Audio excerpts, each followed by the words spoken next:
Hello everyone, हमारे द्वारा provide की जा रही एमपीजी के सीरीज़ के इस खास वीडियो में आज हम चर्चा करने जा रहे हैं मध्य प्रदेश के ताप विद्युत केंद्र। इस वीडियो में आगे बढ़ने से पहले मैं आपको एक बात और बताना चाहूँगी। जैसा कि हम सभी जानते हैं कि अभी सारे एजुकेशनल इंस्टीट्यूट बंद हैं। बहुत ही जल्द हमारा इंस्टीट्यूट ऑफलाइन बैचेस के साथ जल्द ही शुरू होगा, जिसकी सूचना आपको दे दी जाएगी, जहां पर हम कॉम्पिटिटिव एग्ज़ाम्स की रेगुलर बेसिस पर तैयारी करवाते हैं। तो चलिए आगे बढ़ते हैं वीडियो में। मध्य प्रदेश के ताप विद्युत केंद्र, थर्मल पावर प्लांट्स। देखिए, सबसे पहले इस चीज़ को समझने से पहले मैं आपको इसका बेसिक समझाना चाहूँगी कि आखिर ताप विद्युत केंद्र है क्या, विद्युत उत्पादन क्या है। देखिए, ऊर्जा क्या होता है? एनर्जी। सबसे पहले इस चीज़ को समझिए, ऊर्जा के प्रकार, ठीक है, टाइप्स ऑफ एनर्जी। कितनी टाइप्स की एनर्जी होती हैं या कितनी टाइप्स की ऊर्जा होते हैं? दो प्रकार की ऊर्जा होती है, एक नवीकरणीय, एक गैर नवीकरणीय। Renewable, non renewable. रिन्यूएबल या नवीकरणीय मतलब कैसा कि जिसका बार बार नवीकरण हो सके या हम जिसको बार बार पा सकते हैं। जैसे देखिए, एग्जाम्पल देखिए, सूर्य। क्या सूर्य कभी ख़त्म हो सकता है? नहीं ख़त्म हो सकता।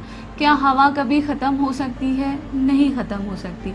इसी तरह बायोमास भी कभी ख़त्म नहीं हो सकता। अब बात करें अगर हम नॉन रिन्यूएबल की या गैर नवीकरणीय की, तो कोयला कभी ना कभी ख़त्म हो जाएगा, पेट्रोल कभी ना कभी ख़त्म हो जाएगा। तो इन सब चीज़ों से बिजली बनाने के लिए मध्य प्रदेश में विद्युत उत्पादन के 3 स्रोत हैं। 3 स्रोत कौन कौन से हैं देखते हैं। ताप विद्युत केंद्र, जल विद्युत केंद्र, गैर पारंपरिक विद्युत उत्पादन। ताप विद्युत केंद्र, ताप विद्युत जहाँ कोयले से, जल से बिजली का उत्पादन किया जाता है। ठीक है, चलिए आज के इस वीडियो में हम डिस्कस करेंगे ताप विद्युत केंद्र के बारे में कि ताप विद्युत केंद्र कहाँ हैं, कौन कौन से हैं, मध्य प्रदेश के किन जिलों में हैं। मैप वाइज हम इस चीज़ को बहुत अच्छे से समझेंगे। चलिए देखते हैं। सबसे पहला ताप विद्युत केंद्र है चांदनी ताप विद्युत केंद्र।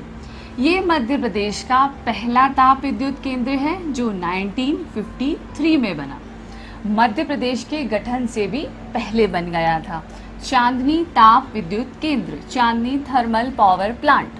इसको ये कितने मेगावाट बिजली का उत्पादन करता है? 177 मेगावाट बिजली का उत्पादन करता है। और ये किस मतलब कहना चाहिए किस मिल की या किस जगह को बिजली की आपूर्ति करता है? तो जैसा हम जानते हैं, नेपा नगर कागज़ मिल, ठीक है, जो बुरहानपुर में है। क्योंकि चांदनी ताप विद्युत केंद्र भी कहाँ है? बुरहानपुर। मैप में देखिए, ये है चांदनी ताप विद्युत केंद्र, कहाँ है? बुरहानपुर। और बुरहानपुर में ही है नेपा नगर कागज़ मिल, जहाँ अखबारी कागज़ तैयार किया जाता है। उसको बिजली की आपूर्ति करता है या उसको बिजली उत्पादन में मदद करता है चांदनी ताप विद्युत केंद्र। एग्जाम में पूछा जाता है, इस पॉइंट को बिल्कुल बहुत अच्छे से दिमाग में बिठा लीजिएगा। ठीक है, चांदनी ताप विद्युत केंद्र को कोयला कहाँ से मिलता है? तवा क्षेत्र का कोयला चांदनी ताप विद्युत केंद्र में यूज़ किया जाता है। ये चीज़ भी ध्यान रखेंगे, कई बार पूछ लेते हैं एग्जाम में कि चांदनी ताप विद्युत केंद्र को कोयले की आपूर्ति कहाँ से होती है? तो तवा क्षेत्र से कोयले की आपूर्ति होती है चांदनी ताप विद्युत केंद्र को। नेक्स्ट देखते हैं अमरकंटक ताप विद्युत केंद्र। 490 मेगावाट बिजली का उत्पादन करता है ये। और किस नदी से जल लेता है? सोन नदी से जल की आपूर्ति होती है अमरकंटक ताप विद्युत केंद्र की। और सुहागपुर से कोयला, ठीक है, सुहागपुर से कोयले की आपूर्ति होती है। मैप में देखते हैं अमरकंटक ताप विद्युत केंद्र कहाँ है। ये देखिए, अमरकंटक ताप विद्युत केंद्र अनूपपुर जिला। अमरकंटक नाम आया मतलब अनूपपुर जिले में ही होगा। ठीक है, चलिए अगला देखते हैं सतपुड़ा सारणी ताप विद्युत केंद्र। कहाँ पर है सतपुड़ा सारणी ताप विद्युत केंद्र? मैप में देखते हैं, ये देखिए, सतपुड़ा सारणी ताप विद्युत केंद्र है बैतूल में। बैतूल के पाथरखेड़ा में है। ठीक है, ये पाथरखेड़ा भी ऑप्शन में दिया जा सकता है कि सतपुड़ा सारणी ताप विद्युत केंद्र कहाँ है। ऑप्शन में पाथरखेड़ा होगा और दूसरे ऑप्शंस होंगे तो आपको पाथरखेड़ा पर क्लिक करना है। ठीक है, और पाथरखेड़ा से ही, बैतूल में ही है पाथरखेड़ा, और पाथरखेड़ा से ही कोयले की आपूर्ति होती है सतपुड़ा सारणी ताप विद्युत केंद्र को। ठीक है, और तवा नदी से जल की आपूर्ति होती है। 1967 में बना और अमेरिका के सहयोग से बना है। ये भी बहुत इंपॉर्टेंट है, पूछ सकते हैं एग्जाम में कि सतपुड़ा सारणी किसके सहयोग से बनाया गया है, तो ये अमेरिका के सहयोग से बनाया गया 1967 में। इसके बाद काफ़ी बड़े उस पर स्तर पर बिजली उत्पादन करता है ये 1142.5। ठीक है, 1142.5 से 1437 मेगावाट तक बिजली उत्पादन करता है ये। और ये ताप विद्युत केंद्र जो है राजस्थान और मध्य प्रदेश का ज्वाइंट है। ठीक है, तो इसका मतलब ये मध्य प्रदेश और राजस्थान दोनों को बिजली देगा, बिजली में मदद करेगा। तो इसका रेशो जो है 3:2 है। इसका मतलब जो है राजस्थान को ज़्यादा बिजली इससे प्राप्त होगी। चलिए आगे बढ़ते हैं। विंध्याचल ताप विद्युत केंद्र। विंध्याचल ताप विद्युत केंद्र जो है कब बना था? 1982 में। मैप में देखते हैं विंध्याचल कहाँ है। ये है विंध्याचल ताप विद्युत केंद्र सिंगरौली। ठीक है, सिंगरौली के बेढ़न में है विंध्याचल ताप विद्युत केंद्र। विंध्याचल ताप विद्युत केंद्र की 2018 तक जो विद्युत क्षमता थी वो थी 3760 मेगावाट। लेकिन जो है अब जो इसकी विद्युत क्षमता है वो बढ़कर हो गई है 4760 मेगावाट। इसीलिए ये मध्य प्रदेश का सबसे बड़ा ताप विद्युत ग्रह है। इसीलिए सिंगरौली को ऊर्जा राजधानी कहा जाता है, क्योंकि सबसे ज़्यादा एनर्जी प्रोडक्शन या सबसे ज़्यादा इलेक्ट्रिसिटी प्रोडक्शन जो है सिंगरौली से होता है। सिंगरौली के बेढ़न में, इस चीज़ को, इस नाम को याद रखिएगा, सिंगरौली के बेढ़न में जो है विंध्याचल ताप विद्युत केंद्र है और इसी को ऊर्जा राजधानी कहा जाता है। ऊर्जा राजधानी, मध्य प्रदेश की ऊर्जा राजधानी है सिंगरौली बेढ़न। चलिए आगे देखते हैं।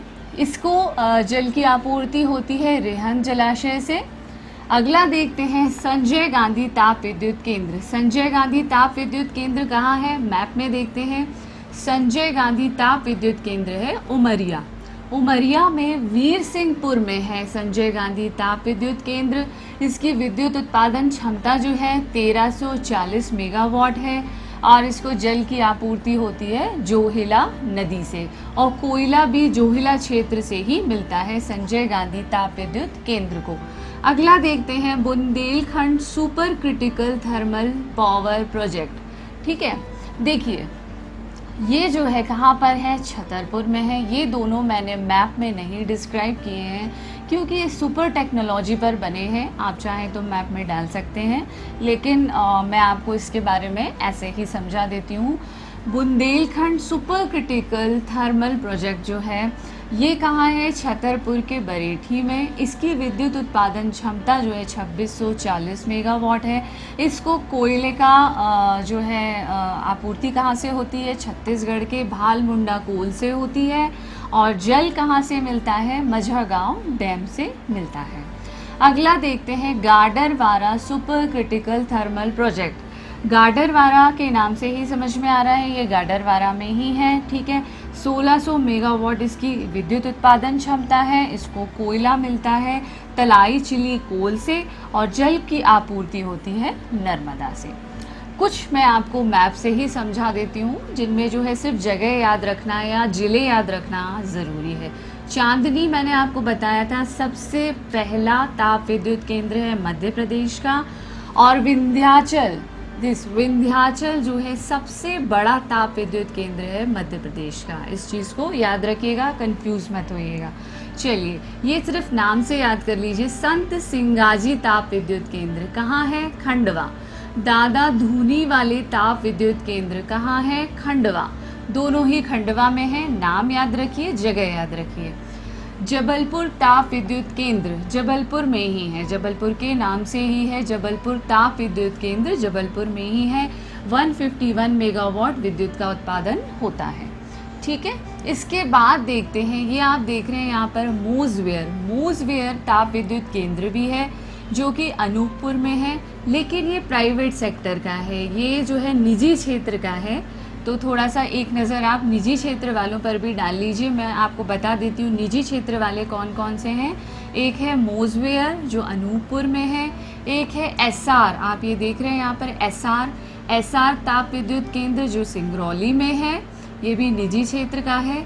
एक आप ये देख रहे हैं जेपी बीना ताप विद्युत केंद्र, ये है सागर में बीना में है। जेपी बीना नाम इसीलिए लगा है, जेपी बीना ताप विद्युत केंद्र सागर बीना, ये भी निजी क्षेत्र का ताप विद्युत केंद्र है। आई होप ये वीडियो आपको अच्छा लगा होगा। अगर आप पहली बार इस चैनल पर आए हैं तो चैनल को सब्सक्राइब करना बिल्कुल ना भूलें। और देख तो बहुत सारे लोग रहे हैं और लेकिन सब्सक्राइब, लाइक एंड शेयर नहीं हो रहा, तो प्लीज़ जल्दी से लाइक कर दीजिए, शेयर कर दीजिए। Thank you.